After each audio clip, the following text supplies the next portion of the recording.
Shalom saudara-saudara, kembali lagi bersama saya Pastor Samuel Azaria Rapa dalam program Rema Restorasi melalui Alkitab. Saya yakin dan percaya bahwa dalam kasih karunia Tuhan yang melindungi kita bagaikan perisai, membuat kehidupan kita senantiasa baik-baik saja. Dalam kesehatanmu engkau baik-baik saja, dalam rumah tanggamu, dalam segala aktivitas hidupmu engkau baik-baik saja, sama seperti jiwamu baik-baik saja. Puji Tuhan. Mazmur 133 menjadi perenungan kita kali ini. Persaudaraan yang rukun. Nyanyian ziarah. Sungguh alangkah baiknya dan indahnya apabila saudara-saudara diam bersama dengan rukun. Seperti minyak yang baik di atas kepala meleleh ke janggut, yang meleleh ke janggut Harun dan ke leher jubahnya. Seperti embun gunung Hermon yang turun ke atas gunung-gunung Sion.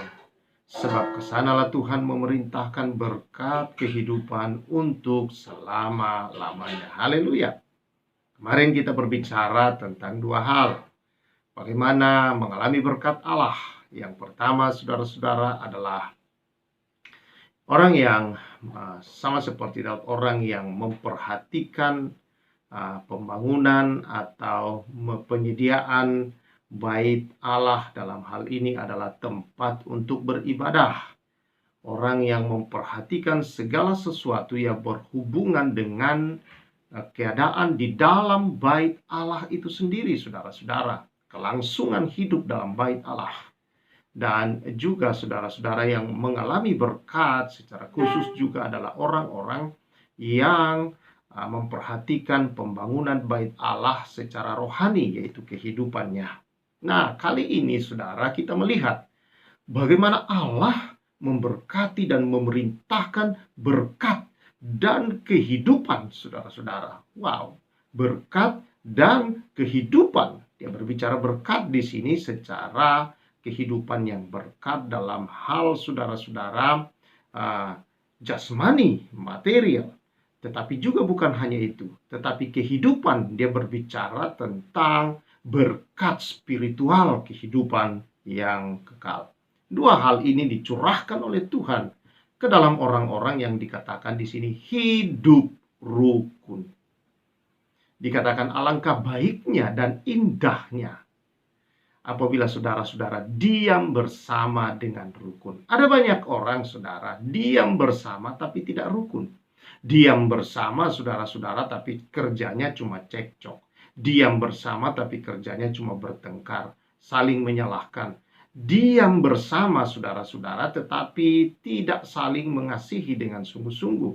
Mereka, saudara, saling curiga satu dengan yang lain. Dan egoisme yang begitu tinggi di dalam keadaan, di dalam kehidupan di mana mereka diam bersama-sama, tetapi masing-masing dengan egoismenya yang tinggi, saudara-saudara. Tidak memperhatikan kepentingan-kepentingan orang lain di dalam kehidupan bersama mereka itu. Mereka bersama, tinggal diam bersama, bersekutu bersama, bergereja bersama, tetapi saudara-saudara, tidak ada satu kehidupan yang saling memberkati, yaitu mereka saling mengasihi. Hidup saudara-saudara tidak untuk diri masing-masing, tetapi bagaimana kita saling memberikan support satu dengan yang lain, saling menolong, saling mengasihi sebagaimana Kristus mengasihi kita, saudara-saudara. Nah, orang-orang yang diam bersama seperti ini, alangkah baiknya dan indahnya. Dan saya yakin setiap orang, saudara, masuk di dalam satu lingkungan atau kelompok, entah kecil atau besar, adalah karena dia ingin hidup saling rukun di dalam, mencari kebaikan di dalam, mencari satu kehidupan yang indah di dalamnya, saudara-saudara. Nah, contoh yang paling mudah, saudara, adalah keluarga. Ketika seseorang membangun kehidupan keluarga, menemukan pasangannya, lalu dia membangun kehidupan sebagai suami istri dan menurunkan keturunan anak, dan kemudian mereka hidup dalam sebuah keluarga, tentu mereka menginginkan apa yang dikatakan kebaikan dan keindahan dalam sebuah rumah tangga. Namun saudara-saudara, bagaimana mungkin bisa terjadi di sana kalau tidak hidup rukun? Rukun, saudara-saudara. Ya, kalau mereka tidak hidup rukun, maka tidak mungkin mereka mengalami atau menikmati apa yang mereka cita-citakan, apa yang mereka dambakan, saudara-saudara, dalam kehidupan itu. Dan mereka juga tidak mungkin mengalami berkat-berkat Allah yang mereka harapkan dan rindukan dalam kehidupan itu, saudara-saudara. Nah, saudara-saudara yang saya kasih dalam Tuhan, karena itu kalau kita ingin mengalami kehidupan keluarga atau kelompok di mana kita masuk di dalam saudara untuk mengalami keindahannya bersekutu dan kebaikan-kebaikan Allah di dalamnya, saudara, dan keindahan Allah di dalam, maka kita harus hidup rukun. Rukun. Bukan tidak ada persoalan di dalamnya, saudara. Tetapi persoalan-persoalan tidak membuat orang menjadi saudara-saudara pahit. Persoalan tidak membuat orang-orang menjadi saling menyakiti satu dengan yang lain. Tetapi persoalan-persoalan yang ada membentuk karakter kita untuk menjadi orang-orang atau pribadi-pribadi, saudara-saudara, yang bisa mengasihi, menerima orang lain apa adanya, saudara-saudara, dan tetap mengasihi dia, saudara, dengan apa yang sedang terjadi. Dan kita belajar melalui situasi atau melalui apa yang kita alami di dalam kelompok kita, entah rumah tangga, entah kelompok persekutuan, kelompok kerukunan-kerukunan keluarga, kampung-kampung yang ada, yang banyak terjadi, saudara-saudara, dan juga di dalam kelompok-kelompok organisasi-organisasi lain, saudara, adalah untuk kita belajar menerima orang lain dan tidak egois, tidak hanya mementingkan dan mencari keuntungan diri sendiri, saudara. Tetapi kita, saudara-saudara, belajar untuk melayani orang lain, belajar untuk, saudara-saudara, mementingkan juga orang lain dalam kehidupan ini. Dan ini akan membangun satu persekutuan, khususnya di dalam rumah tangga, yang rukun. Kalau suami menjalankan fungsinya, saudara-saudara, adalah mengasihi istri sama seperti Kristus mengasihi jemaat dengan menyerahkan nyawanya untuk jemaat, saudara, maka saya yakin itu akan terjadi satu keharmonisan yang luar biasa. Dia tidak menuntut, saudara-saudara. Dia tidak tidak melukai dan tidak menjadi tukang pukul di dalam keluarga. Tetapi saudara mengasihi dengan benar, dengan menyerahkan dirinya, memberikan support, membantu di dalam semua yang bisa dikerjakan, saudara-saudara. Selain dia memenuhi tanggung jawabnya sebagai seorang pria, maka terjadi harmonisasi yang baik. Dan istri juga mengerjakan bagiannya sebagai istri, tunduk di bawah suaminya, saudara-saudara, dan menghormati, dan mereka hidup saling mengasihi, tidak saling menuntut, tapi saling memberi, saling membahagiakan, saling memberikan apa yang dibutuhkan masing-masing, saudara-saudara, diperlukan. Maka ini akan membangun satu kerukunan yang luar biasa. Demikian juga dengan anak-anak dan orang tua, anak-anak dengan anak-anak. Kalau hidup ini sedemikian, saudara, maka ada kerukunan di sana. Maka dikatakan seperti kerukunan itu, saudara, kalau kita hidup rukun itu seperti minyak yang baik di kepala, di atas kepala, meleleh ke janggut, yang meleleh ke janggut Harun. Mengapa Harun dipakai di sini? Dan minyak. Minyak adalah lambang sukacita. Tetapi minyak yang dimaksudkan di sini bukan sekedar minyak sukacita biasa, tetapi minyak urapan yang khusus untuk melantik imam besar, yaitu Harun, saudara-saudara. Ya, berarti sesuatu yang berharga. Kalau kita hidup rukun, saudara-saudara, maka ada hal-hal yang begitu berharga terjadi di tengah-tengah kita. Kehidupan kita menjadi bernilai dan berharga bagi orang-orang lain. Ini akan mempengaruhi, saudara-saudara, itu turun, dikatakan, ke janggut dan leher jubahnya. Artinya urapan itu, saudara, akan mempengaruhi orang-orang lain. Urapan itu akan mengalir kepada orang-orang lain. Sukacita, damai itu, saudara, dan segala berkat ilahi yang turun itu akan mengalir kepada orang-orang lain, saudara. Ini luar biasa, saudara. Ya, kehidupan rohani, kehidupan berkat-berkat ilahi, urapan ilahi yang menyembuhkan, yang melepaskan, yang memulihkan kehidupan itu, saudara. Ya, urapan itulah, saudara, urapan yang membuat orang-orang mengalami keselamatan daripada Allah melalui kehidupan kita, dirasakan dan dinikmati orang-orang lain.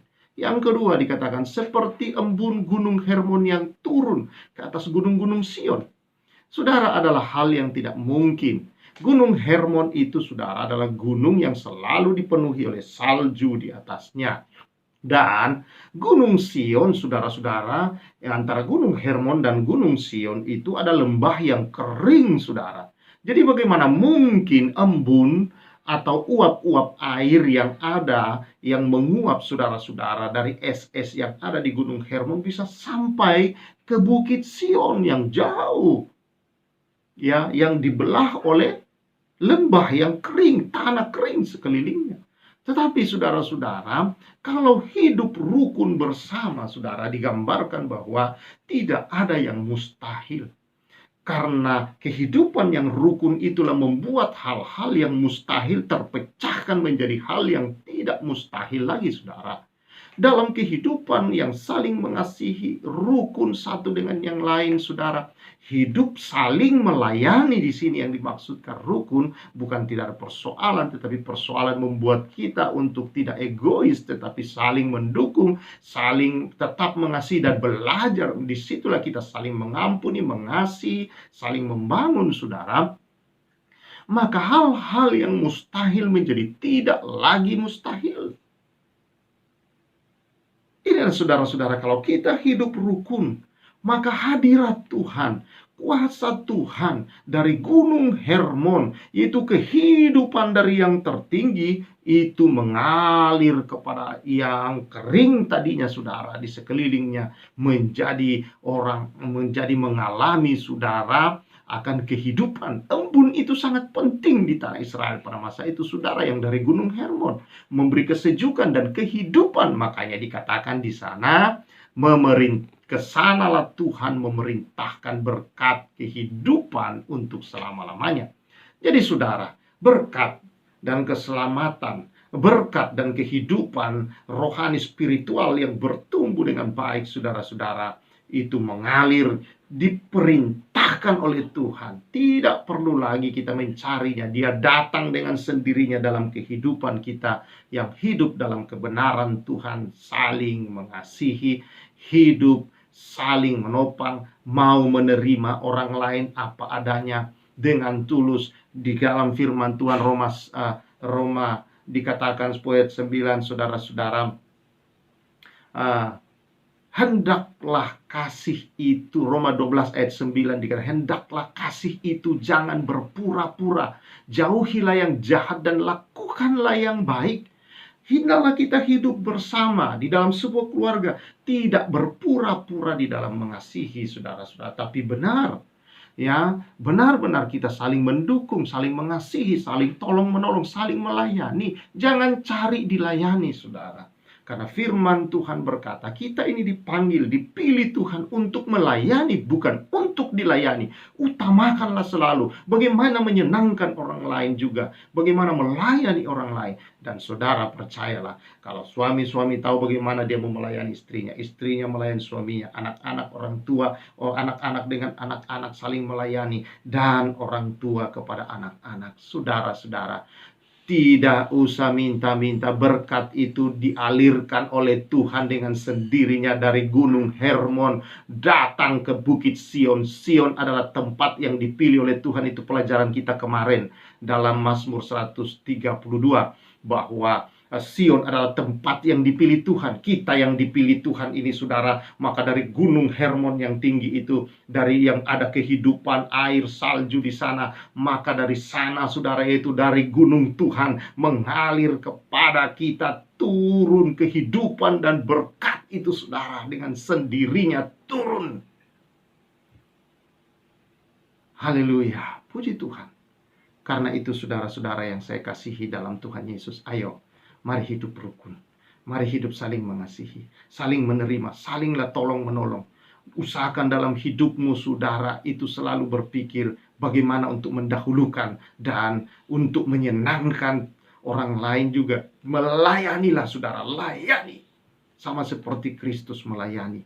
Untuk itulah dia memilih memanggil kita, saudara, adalah untuk menerima segala berkatnya. Tidak usah diminta, tetapi hiduplah di dalam kebenarannya, yaitu rukun. Salinglah melayani di sana, mengutamakan orang lain. Itulah teladan Kristus dalam Filipi 2. Tidak mementingkan dirinya sendiri dan keinginan-keinginannya, tetapi mementingkan orang lain.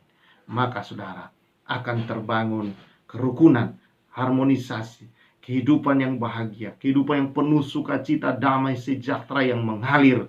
Di sanalah berkat-berkat Allah dicurahkan, dan kehidupan rohani yang subur bertumbuh itu di sana dialami oleh orang-orang. Puji Tuhan, saudara. Doa dan lakukan kebenaran firman Allah, maka kehidupanmu adalah kehidupan yang diberkati oleh Tuhan. Haleluya. Puji Tuhan. Saya percaya kebenaran-kebenaran firman Tuhan hari-hari ini karena Allah ingin memberkati kehidupan saudara dan kehidupan persekutuan saudara, rumah tangga, gerejamu, persekutuanmu, kerukunan kampungmu, saudara-saudara, dan organisasi-organisasi di mana engkau berada secara rohani di dalam. Dan Tuhan memberkati itu semua. Haleluya. Puji Tuhan. Mari kita bersyukur. Tuhan, terima kasih. Kau mengajar kami untuk saling melayani, saling mengasihi. Kasih yang tidak pura-pura, tapi dengan tulus di dalam memberi hidup kami untuk melayani Tuhan melalui pelayanan kepada sesama. Mengasihi, tidak mengutamakan diri sendiri, tetapi belajar untuk membahagiakan orang-orang sekeliling kami, Tuhan. Karena kasih Kristus yang kami terima, kami bagikan dan kami nyatakan kepada orang-orang di sekeliling kami. Maka itu akan menjadi berkat bagi orang-orang lain. Dan itu akan berpengaruh keluar lingkungan hidup kami, Tuhan, yang membuat orang-orang melihatnya menjadi takut dan percaya kepada Tuhan. Terima kasih. Untuk itulah kau memanggil kami dalam sebuah persekutuan, entah rumah tangga, entah persekutuan-persekutuan rohani, gereja ya Tuhan Yesus, persekutuan-persekutuan lain yang ada ya Tuhan, yang dibangun secara rohani, atau organisasi-organisasi rohani. Biarlah kami hidup rukun, saling mengasihi, dan meneladani Kristus yang rela mengosongkan dirinya untuk kebahagiaan orang lain. Terima kasih Tuhan, karena untuk itulah kau memanggil kami meneladani Yesus, hidup untuk melayani, bukan untuk dilayani. Terima kasih Bapa. Terpujilah namamu atas semua ini. Dimuliakan, ditinggikan engkau. Aku memberkati umatmu, hidup rukun, damai, sejahtera. Maka tidak ada perkara yang mustahil terjadi di dalam setiap persekutuan, rumah tangga, dan kehidupan pekerjaan dan organisasi anak-anakmu di dalam nama Yesus. Amin. Puji Tuhan, saudara-saudara, tetap hidup rukun, saling melayani sebagai umat pilihan Allah. Tuhan memberkati kita. Saya Pastor Samuel mengucapkan salam restorasi.